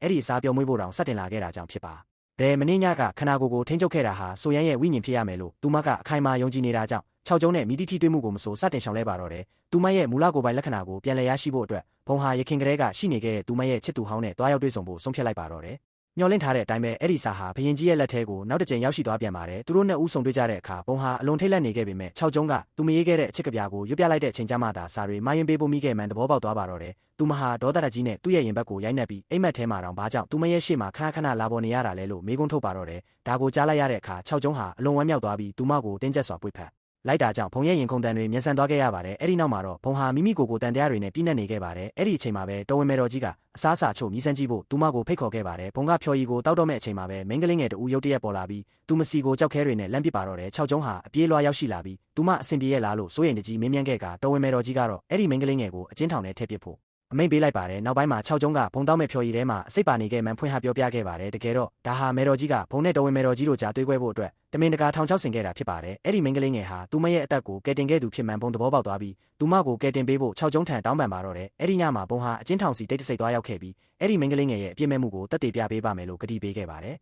်တိုးတော်လဲဘုံနေနဲ့အဖြေရှာမတွေ့ခင်မှာပဲအဲ့ဒီမိန်းကလေးငယ်ဟာအစိတ်အတင်းတက်မှတိုက်ကြွေးခြင်းခံလိုက်ရပါတယ်ဘုံရောက်ရှိသွားတဲ့အချိန်မှာတော့အရာအလုံးနောက်ကျသွားခဲ့ပါပြီသူမဟာအဲ့ဒီမိန်းကလေးငယ်အတွက်တရားမျှတမှုရှာဖွေပေးဖို့ပြင်ဆင်ခဲ့ရမယ်6ကျုံးကသူမကိုတားဆီးခဲ့ပါတယ်သူမဟာသူ့အပေါ်ဒေါသတွေပောက်ကွဲခဲ့ရမယ်6ကျုံးကသူမကိုဥပိ္ပခါပြုပြီးလက်ထွက်သွားကသူမစီကိုထူးခြားတဲ့ခြေဟန်လက်ဟန်တစ်ခုပြုလုပ်ပြခဲ့ပါတယ်ဘုံကဒါဟာသူတို့နှစ်ဦးရဲ့ရှုပ်ဝက်ချက်ပြမှုဖြစ်ပြီးအရာအလုံးဟာလိန်ညာမှုတွေချစ်တယ်ဆိုတဲ့အတိတ်ပဲမှန်ပြန်လည်မှတ်မိသွားခဲ့ပါတယ်သူမဟာသူ့ရဲ့တင်းစကားကိုချက်ချင်းသဘောပေါက်သွားပြီးအဲ့ဒီမိန်းကလေးငယ်ရဲ့ရုပ်လောင်းကိုဖက်ကရှိုက်ကြီးတင်ငိုကြွေးရင်သူမရဲ့တရုပ်ဆောင်မှုကိုဆက်လက်လှုပ်ဆောင်ခဲ့ပါတယ်အဲ့ဒီညနေပိုင်းမှာပဲဘရင်ကြီးရဲ့ကိုရန်တော်တွေကအဲ့ဒီမိန်းကလေးငယ်ကိုတိတ်တဆိတ်ခေါ်ဆောင်သွားခဲ့ကြပါတယ်အဲ့ဒီအတော်အတွင်းမှာဘုံဟာမကြသေးမီကဖြစ်ပျက်ခဲ့သမျှအရာအလုံးကိုပြန်လည်သုံးသပ်ပါတော့တယ်အဲ့ဒီအချိန်မှာပဲသူမရဲ့ဖခင်ကလာရောက်လည်ပတ်ပြီးတဲလွန်စာချုပ်ကိုထက်မန်ပေးအပ်ခဲ့ပါတယ်နောက်ဆုံးမှာတော့ဘုံဟာသူမကိုတက်ချင်နေခဲ့တဲ့တန်တရားရှိသူ၃ဦးကိုအချင်းချင်းတတ်မှတ်နိုင်ခဲ့ပါတယ်ခဏထဲဝါလာတဲ့ကလဲစားချေမှုတစ်ခုအတွက်သူမဟာနာမည်ကြီးရုပ်ရှင်တွေကလို့အလားပါဆုံးတိုက်ပွဲဝင်ဝတ်စုံကိုဝတ်ဆင်လိုက်ပါတော့တယ်ပထမအချီအနေနဲ့ဘုံဟာရင်းနှီးနေတဲ့ဖြော်ရည်တစ်ခွက်ကိုတော်ဝင်မေတော်ကြီးထံဆက်သက်ပြီးမိစမ်းကြည့်ဖို့တိုက်တွန်းခဲ့ပါတယ်တော်ဝင်မေတော်ကြီးကအစိတ်ပါနေမှာကိုစိုးရိမ်တာကြောင့်သူမရေမစားပါဘူးလို့လိန်ညာပြောဆိုခဲ့ပါတယ်ဒါကိုမြင်လိုက်ရတဲ့ဘုံကအဲ့ဒီဖြော်ရည်ကိုတက်ကြိုက်တဲနဲ့အကုန်တောက်ပြလိုက်ပြီးနောင်နာကတ်မှာသူမစားသမျှတောက်သမျှနဲ့လိမ့်ကြံသမျှအရာအလုံးကိုဂယူးဆိုင်ဖို့တတိပေးလိုက်ပါတော့တယ်ဒုတိယအချီအနေနဲ့ဘုံဟာမေတော်ကြီးကသူမကိုအကွက်ဆင်ခဲ့မှန်သိရှိကြောင်းပြက်ပြက်သားသားဖွင့်ချလိုက်ပြီးရင်သွေးငယ်ကိုစောစောစီးစီးဆုံးရှုံးခဲ့ရလောက်အောင်ရက်ဆက်လုံးလာတယ်လို့လောင်ပြောင်တယော်လိုက်ပါတော့တယ်အဲ့ဒီနောက်မှာတော့သူမဟာလူပွဲပစ္စည်းတွေတင်ထားတဲ့စားပွဲပေါ်ကိုအမွှေးတိုင်တွေနဲ့ပြစ်ပေါက်လိုက်ပြီးသူမကိုနောက်တစ်ကြိမ်ထပ်မံမစိန်ခေါ်ဖို့မေတော်ကြီးကိုတတိပေးလိုက်ပါတယ်မေတော်ကြီးဟာသူမရဲ့ရိုင်းဆိုင်မှုအပေါ်ဒေါသအိုးပေါက်ကွဲသွားခဲ့ပေမဲ့ဘာမှမလုပ်နိုင်ပဲအားအင်ကြီးနဲ့နေတယ်လို့ခံစားလိုက်ရပါတော့တယ်တတိယအချီအနေနဲ့ဘုံဟာကိုလုတ်တော်ကျိုးကိုအမြဲတမ်းတနာစရာကောင်းတဲ့တားကောင်တူလို့ဟန်ဆောင်ရတက်ပြီးဒါကပဲသူမကိုသူမမတိလိုက်ပဲမိစ္ဆာတကောင်ဖြစ်ပြောင်းလဲပြလိုက်တာလို့လောင်ပြောင်လိုက်ပါတယ်သူမကကိုလုတ်တော်ကျိုးကိုမှန်ထဲမှာပြန်ကြည့်ပြီးဘလောက်တောင်ကြည်ရဆိုးနေတယ်လဲဆိုတာကိုတတိပြုမိဖို့ပြောဆိုလိုက်ပါတယ်ကိုလုတ်တော်ကျိုးဟာပြားပြားတလဲဖြစ်သွားပြီးရေကန်ထဲကိုပြုတ်ကျလူနီးပါးဖြစ်သွားခဲ့ရမယ်ဘုံကသူမကိုဘေးကင်းအောင်ချက်ချင်းပဲပြန်ဆွဲတင်ပေးခဲ့တာကြောင့်သူမဟာကိုလုတ်တော်ကျိုးထက်ပုံမကောင်းမွန်တဲ့လူတစ်ယောက်ဖြစ်ကြောင်းအပြုအမူနဲ့တက်တည်ပြလိုက်ပါတော့တယ်ကလဲစားချေမှုပြီးဆုံးသွားတဲ့အခါမှာတော့ဘုံဟာစိတ်ထဲမှာအလွန်ကျေနပ်သွားခဲ့ရပါတယ်နောက်တစ်ဆင့်အနေနဲ့သူမဟာရုံမာလာတဲ့ကင်မျိုးနွယ်စုတွေကိုတိုက်ထုတ်ဖို့အတွက်ဖရင်ကြီးနဲ့မဟာမိတ်ဖွဲ့ဖို့စီစဉ်ပါတော့တယ်အဲ့ဒီညနေပိုင်းမှာဘုံဟာအဲ့လိုမပြောတာကြောင့်6ကျုံးနဲ့အတူဗျူဟာတွေကိုဆွေးနွေးဖို့ဆုံးဖြတ်လိုက်ပေမဲ့အဝတ်လဲနေတဲ့သူ့ကိုမတော်တဆမြင်တွေ့သွားခဲ့ရပါတယ်သူမရဲ့ရင်ခုန်တန်တွေမြင်ဆန်သွားခဲ့ပြီးအလောတကြီးထွက်ခွာသွားခဲ့ပေမဲ့မကြခင်မှာပဲဘုံဟာသူမရဲ့စိတ်လိုဆန္ဒတွေကိုမထိန်ချုပ်နိုင်တော့တာကြောင့်အတင်းစားကောက်ဆွဲတဲ့ပန်းကန်နဲ့အတူသူ့ရဲ့နန်းဆောင်စီပြန်လာခဲ့ပါတော့တယ်တိုးတော်လဲ6ကျုံးကသူမရဲ့အရေးမြတ်ကိုနားမလဲပဲဇဝေးဇဝါပုံစံနဲ့သာစိုက်ကြည့်နေခဲ့ပါတယ်မတက်နိုင်တဲ့အဆုံးဘုံဟာအရသာရှိလာတဲ့အတင်းစားကောက်ဆွဲကိုတယောက်တည်းသုံးဆောင်နေခဲ့ရပြီး6ကျုံးကတော့အင်အားတောင်တင်းတဲ့စစ်တပ်တစ်ခုတိစောက်ဖို့အတွက်စစ်ဗျူဟာစာအုပ်တွေကိုလေ့လာနေခဲ့ပါတယ်တမိုင်းကိုပြောင်းလဲလို့မရမှန်းဘုံတိရှိနေပေမဲ့လည်းသူမမှာရှိုးဝက်လက်နဲ့တစ်ခုရှိနေတာကြောင့်သူတို့မူချအောင်ပွဲခံရလိမ့်မယ်လို့သူ့ကိုအခိုင်အမာပြောကြားလိုက်ပါတော့တယ်နောက်တစ်နေ့မှာတော့ဘုံဟာ6ကျုံးရဲ့ရှိုးဝက်စစ်တပ်စီသွားရောက်ပြီးလက်ပစ်ဘုံတွေနဲ့ကြီးကားအင်ဂျီတွေဘယ်လိုပြုလုပ်ရမလဲဆိုတာကိုတင် जा ပြသပေးခဲ့ပါတယ်သူမဟာအထူးတပ်ဖွဲ့တွေရဲ့လေ့ကျင့်ရေးနယ်လမ်းတွေကိုလည်းမျှဝေပေးခဲ့ပြီး6ကျုံးကိုဖွဲ့စည်းပုံအခြေခံဥပဒေတစ်ခုပြဋ္ဌာန်းနိုင်ဖို့ကူညီပေးခဲ့ပါတယ်မကြာမီမှာပဲဘုံဟာသူမရဲ့ဖခင်နေမကောင်းဖြစ်နေတဲ့ဆိုတဲ့သတင်းကိုကြားသိရတာကြောင့်အိမ်စီကိုအပြေးလွှားပြန်လာခဲ့ပါတယ်သူမရဲ့ဖခင်ကသူမရဲ့ဘေးကင်းလုံခြုံရေးအတွက်အလွန်မင်းစိုးရိမ်ပူပန်နေပြီးသူမကိုကာကွယ်ဖို့အတွက်ဘာမဆိုလုပ်ဆောင်ပေးမယ်လို့ကတိပြုခဲ့ပါတယ်ဘုံကသူ့ကိုပုံအောင်နေုံနဲ့အကြက်တဲကိုဖြည့်ရှင်းနိုင်မှာမဟုတ်ကြောင်းပြောကြားခဲ့ပြီးရုံမာတဲ့ရန်သူတွေကိုတွန်းလှန်ရမှာကူညီပေးဖို့တောင်းဆိုလိုက်ပါတော့တယ်နောက်တစ်နေ့မှာတော့သူမရဲ့ဖခင်ဟာသူပိုင်ဆိုင်တဲ့ငွေကြေးနဲ့ရိက္ခာအလုံးကိုဆင်ရဲသားပြည်သူတွေကိုဝေညပေးခဲ့ပြီးကင်မျိုးနွယ်စုတွေရဲ့ပြစ်မှုတွေကိုဖော်ထုတ်နိုင်မဲ့စင်းကျုပ်စာအုပ်ကိုရေးသားခဲ့ပါတယ်ဘုံဟာဒါကိုအသုံးပြုပြီး6ကျုံးထံမှာသူမဖခင်ရဲ့အသက်ကိုချမ်းသာပေးဖို့တောင်းဆိုရန်မျှော်လင့်နေခဲ့တာဖြစ်ပါတယ်6ကျုံးကလည်းသူမရဲ့ဖခင်ကတက်တေထောက်ထားတွေစုဆောင်းရမှာကူညီပေးတဲ့၍သူ့ရဲ့ဘေးကင်းလုံခြုံမှုကိုအာမခံပါမယ်လို့ကတိပေးခဲ့ပါတယ်သူတို့ရဲ့အစီအစဉ်တွေအစဉ်ပြေကျော်မွေ့စွာတိုးတက်နေစဉ်မှာပဲဘုံဟာသူမမှာကိုဝန်ရှိနေပြီဆိုတာကိုရုတ်တရက်သိရှိသွားခဲ့ရပါတော့ ဒီမမျော်လင့်ထားတဲ့သတင်းကြောင့်လူတိုင်းကအလွန်မင်းဝမ်းမြောက်ပျော်ရွှင်သွားခဲ့ကြပေမဲ့ဘုံကတော့လွန်စွာစိတ်ပြတ်အားငယ်မှုတွေကြားရောက်သွားခဲ့ရပါတယ်။ယောက်ျားတစ်ယောက်အနေနဲ့ဒီလိုစမ်းကြယ်ဆိုးရွားလာတဲ့ကံကြမ္မာဆိုးမျိုးကိုကြုံတွေ့ရလိမ့်မယ်လို့သူဘယ်တော့မှမတွေးထင်ခဲ့မိလို့ပါပဲ။သူမဟာဒီလိုနာကျင်စရာကောင်းတဲ့ဘဝကိုမခံစားနိုင်တော့တာကြောင့်ကျမ်းပြင်ပေါ်မှာထိုင်ချပြီးထိမ့်မနိုင်သိမ့်မနိုင်ငိုကြွေးပါတော့တယ်။6 ကျုံးကဒီသတင်းကိုကြားသိရတဲ့အခါဘုံကိုစိတ်ပြေလက်ပြောက်ဖြစ်စေဖို့အတွက်ချက်ချင်းပဲအပြင်ကိုခေါ်ထုတ်သွားခဲ့ပါတယ်။သူတို့ရဲ့ရင်သွေးငယ်ဟာရာဇပလတ်လင်ကိုချောချောမွေ့မွေ့ဆက်ခံနိုင်စေဖို့အတွက်ဂျိုဆိုမင်းဆက်ရဲ့ခြားစားမှုတွေကိုအမြင့်ပြတ်ချေမှုန်းပါမယ်လို့သူကကတိပေးခဲ့ပါတယ်။ဒါကိုကြားလိုက်ရတဲ့အခါဘုံဟာရုတ်တရက်အလင်းပွင့်သွားခဲ့ပါတယ်။သူမရဲ့ရင်သွေးဟာအနာဂတ်ရဲ့ထရင်ဖြစ်လာမှာဖြစ်ပြီးသူမကိုယ်တိုင်ကလည်းသူမလိုရှိရာကိုလှုပ်ဆောင်နိုင်မဲ့အာဏာအရှိဆုံးသူဖြစ်လာတော့မှာမို့လို့ပါပဲဒီလိုရိပ်မိပြီးတဲ့နောက်မှာတော့သူမဟာသူမရဲ့ကိုဝန်ဆောင်မိခင်လောင်ပညာပေးတိုင်ရာတွေကိုပြင်ဆင်ဖို့အတွက်နန်းတော်စီစိတ်အားထက်သန်စွာပြန်လာခဲ့ပါတော့တယ်အခြားတနေရာမှာတော့မေတော်ကြီးကမိဖုရားနဲ့ဘရင်တို့ဟာညာတူကုန်လွန်ခဲ့ကြတာကိုအတူအယောင်ဖန်တီးခဲ့ကြတာဖြစ်တယ်ဆိုတဲ့ကောလာဟလတစ်ခုဖြန့်ဝေဖို့အိမ်စီမင်္ဂလေးကိုညွှန်ကြားလိုက်ပါတယ်ဒါဟာမိဖုရားကြီးလွယ်ထားတဲ့ကိုဝန်ကဘသူရင်တို့အေးလဲဆိုတာကိုလူတိုင်းတန်တရားဝင်လာအောင်လှုပ်ဆောင်လိုက်တာဖြစ်ပါတယ်ကောလာဟလတွေကိုအဆုံးသတ်နိုင်ဖို့အတွက်ဖုံဟာလူများရှိမှာပဲရှက်သွေးဖြာစရာကောင်းတဲ့ပုံစံမျိုးနဲ့6 ကျုံးပေါ်သူမရဲ့ချစ်ချင်းမေတ္တာတွေကိုထုတ်ဖော်ပြသခဲ့ပြီးထိုညတွေကဘလောက်အထိယုံမှန်တဆန်ခဲ့တယ်လဲဆိုတာကိုကိုလုတ်တော်တွေကိုပင်အသေးစိတ်ရှင်းပြခဲ့ပါတယ်တိုးတော်လဲကောလာဟလဟာဆက်လက်ပြတ်နှံ့နေစေဖြစ်ပြီးအမတ်မင်းတွေရဲ့ထံအထိပါရောက်ရှိသွားခဲ့ပါတော့တယ်ကင်မျိုးနွယ်စုတွေရဲ့ရာစုနှစ်ချီတည်ရှိလာခဲ့တဲ့ဂုဏ်တိတ်ခါကိုကာကွယ်ဖို့အတွက်တော်ဝင်မေတော်ကြီးဟာမိဖုရားကြီးကိုဖယ်ရှားပစ်ဖို့ဆုံးဖြတ်လိုက်ပြီးဒီတာဝန်ကိုအင်ဝူးထံပေးအပ်လိုက်ပါတော့တယ်အင်ဝူးဟာသူချစ်ရတဲ့အမျိုးသမီးကိုမထိခိုက်ရတာကြောင့်ဒီစီဇန်ကို6 ကျုံးထံအတိပေးခဲ့ပြီးတခုရဲသောဖြည့်ရှင်းတဲ့ကတော့6 ကျုံးကိုယ်တိုင်အရှိဘက်ကသူပုံတွေကိုတွားရောက်ချေမှုန်းဖို့ပဲဖြစ်တယ်လို့ပြောကြားခဲ့ပါတယ်။ဘာဖြစ်လို့လဲဆိုတော့တိုင်းပြည်အတွက်တိုက်ပွဲဝင်နေတဲ့ဘရင်တစ်ပါးရဲ့ဇနီးကိုတိုက်ခိုက်ခြင်းဟာကိုကျင့်တရားနဲ့မညီညွတ်တာကြောင့်ကောလာဟလတွေဟာလည်းအလိုလိုအင်အားချဤနဲ့သွားမှာမို့လို့ပါပဲဒါတွေအားလုံးဟာတော်ဝင်မေတော်ကြီးနဲ့အင်ဝူးတို့ဆင်ထားတဲ့ထောင်ချောင်းမှန်6 ကျုံးတိရှိနေခဲ့ရမယ်လေသူ့ရဲ့ဇနီးနဲ့မွေးဖွားလာမဲ့ရင်သွေးငယ်ကိုကာကွယ်ဖို့အတွက်ဘာမှတွေးမနေပဲသူပုံတွေကိုနှိမ်နှင်းဖို့တယောက်တည်းထွက်ခွာသွားခဲ့ပါတော့တယ်ဘုံကဒီသတင်းကိုကြားလိုက်ရတဲ့အခါအပြင်ကိုအပြေးလွှားထွက်လာခဲ့ပေမဲ့ဝေးကွာသွားပြီဖြစ်တဲ့6 ကျုံးရဲ့ကြောပြင်ကိုသာမြင်တွေ့လိုက်ရပါတော့တယ်သူဒီလောက်ထိအလောတကြီးသွားရတဲ့အကြောင်းရင်းတစ်ခုခုရှိရမယ်လို့သူမအသေးချာသိနေခဲ့ပါမျောလင့်ထားတဲ့အတိုင်းပဲ6 ကျုံးဟာလူသူဝေးလံနဲ့တောင်တန်းလန်းစီရောက်ရှိတဲ့အခါမှာတော့သူ့ရဲ့ကိုရန်တော်တွေဟာသူတို့ရဲ့တကယ်ရွယ်ချက်အစစ်အမှန်ကိုထုတ်ပြလာကြပါတော့တယ်။အဲ့ဒီအချိန်မှာပဲအင်ဝူးပေါ်လာခဲ့ပြီး6 ကျုံးကိုတယောက်ချင်းထိတ်တိုက်ရင်ဆိုင်ဖို့စိန်ခေါ်လိုက်ပါတယ်။သူတို့နှစ်ဦးဟာအင်အားချင်းမျှနေခဲ့ကြပြီး6 ကျုံးကအင်ဝူးကိုကန်ထုတ်ပစ်မဲ့အခွင့်အရေးကိုရှာဖွေကအသက်ရှင်တန်ခွင့်ရရှိဖို့အတွက်အသေးအတန်ထွက်ပြေးခဲ့ပြီး6 ကမ်းပါးတဲ့ကိုခုန်ချလိုက်ပါတော့တယ်။အဲ့ဒီအတော်အတွင်းမှာဘုံဟာသူမရဲ့ဝမ်းပိုက်ထဲကပြင်းထန်တဲ့လှုပ်ရှားမှုကိုခံစားလိုက်ရပြီးအလွန်ထိတ်လန့်စရာကောင်းတဲ့နိမိတ်ဆိုးတစ်ခုကြောင့်စိုးရိမ်ပူပန်မှုတွေပြည့်နှက်သွားခဲ့ရပါတယ်။တော်ဝင်စေးရီကိုတောက်တုံးပြီးနောက်မှာတော့မှတ်ဉဏ်တွေအဆက်မပြတ်တိုးဝင်လာနေတာကြောင့်သူမအိတ်လို့မပြောနိုင်ဖြစ်နေခဲ့ရပါတယ်စိတ်အာယုံလဲဖို့အတွက်ဘုံဟာအချုပ်လို့ပေါ်အာယုံဆိုင်ဖို့စူးစမ်းခဲ့ရမယ်အက်ကသူမရဲ့လက်ညှိုးကိုစူးမိသွားတဲ့အခိုက်အတန့်မှာတော့သူမရဲ့မျက်ရည်တွေကိုမထိန်ချုပ်နိုင်တော့ပဲကြာဆင်းလာခဲ့ရပါတော့တယ်မကြခင်မှာအားပဲစိတ်မကောင်းစရာသတင်းဆိုးကြီးရောက်ရှိလာခဲ့ပါတယ်အဲ့ဒါကတော့ဘရင်ကြီးနဲ့ရွာဆန်သွားပြီဆိုတာပါပဲဒီကွက်စင်မှုအောင်မြင်သွားပြီးတဲ့နောက်မှာတော်ဝင်မေတော်ကြီးဟာဘရင်ကြီးကွယ်လွန်သွားပြီဖြစ်ကြောင်းအလျင်စလိုကြေညာခဲ့ပြီး9 ရက်အတွင်းဘရင်တစ်တပါးကိုနန်းတင်ဖို့ပြင်ဆင်ပါတော့တယ်ဘုံကတော့6 ကျုံးဒီလောက်လွယ်တကူတေဆုံးသွားလိမ့်မယ်လို့လုံးဝမယုံကြည်ခဲ့ပါဘူးသူမဟာအစေခံတဦးဖြစ်ရုပ်ဖြတ်ပြီးနာရီကမထဲကိုတိတ်တဆိတ်ခိုးဝင်ခဲ့ရမှာပဲခေါင်းတလားတဲ့ကရုပ်လောင်းဟာ6 ကျုံးမဟုတ်မှရှာဘူး